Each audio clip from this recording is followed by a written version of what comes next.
ভরতপুরের তৃণমূল বিধায়ক হুমায়ুন কবিরকে এবার তোপ দাগলেন আবু তাহের খান। বিধায়ককে বহিরাগত বলে কটাক্ষ তৃণমূল সাংসদ তথা মুর্শিদাবাদ কেন্দ্রের প্রার্থীর। ভোটের আগে এই নিয়ে পারদ চড়ছে তৃণমূলের অন্দরে।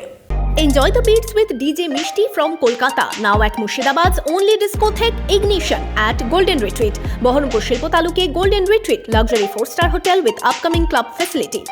বহরমপুর থেকে তৃণমূল কংগ্রেসের প্রার্থী, বাংলার প্রার্থী, আমাদের সকলের অত্যন্ত প্রিয় এবং জনপ্রিয় ক্রিকেটার ইউসুফ পাঠান প্রার্থী ঘোষণার পর ফের বেসুরো ভরতপুরের তৃণমূল বিধায়ক হুমায়ুন কবির। যদিও তার এই মন্তব্যে শুরু হয়েছে জল্পনা। হুমায়ুন কবিরকে পাল্টা বহিরাগত বলে তোপ দাগলেন মুর্শিদাবাদ লোকসভা কেন্দ্রের তৃণমূল প্রার্থী আবু তাহের খান। সোমবার বহরমপুরের প্রার্থী নিয়ে দলের নেতৃত্বের বিরুদ্ধে তোপ দাগেন ভরতপুরের বিধায়ক। বহরমপুরের মতো জায়গায় অধীর চৌধুরীকে হারাতে গেলে অধীর চৌধুরীর ভাবে রাজনৈতিকভাবে তার যে দূরদর্শিতা বা তার যে ফলোয়ার বা তার যে সাংগঠনিক যে কায়দায় তিনি পাঁচবারের সাংসদ নির্বাচিত হয়েছে, অন্য রাজ্য থেকে খেলোয়াড় এনে বা কলকাতায় থেকে গায়ক নিয়ে গিয়ে তাকে যে পরাস্ত করা যাবে না সেটা এর আগে প্রমাণিত।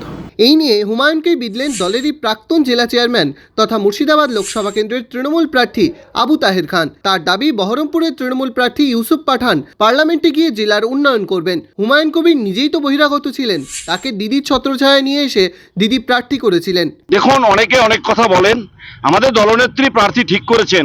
ভারতবর্ষের একজন গোটা পৃথিবী বিখ্যাত খেলোয়াড়, তাকে আমরা মুর্শিদাবাদের বহরমপুরে পেয়েছি, এটা আমাদের গর্ব।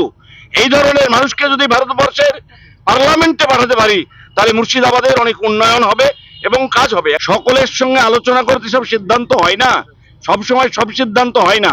হুমায়ুন কবিরকে যেদিন প্রার্থী দিয়েছিল সেদিন নিশ্চয়ই ভরতপুরের মানুষকে সব ডেকে হুমায়ুন কবিরকে প্রার্থী করেনি।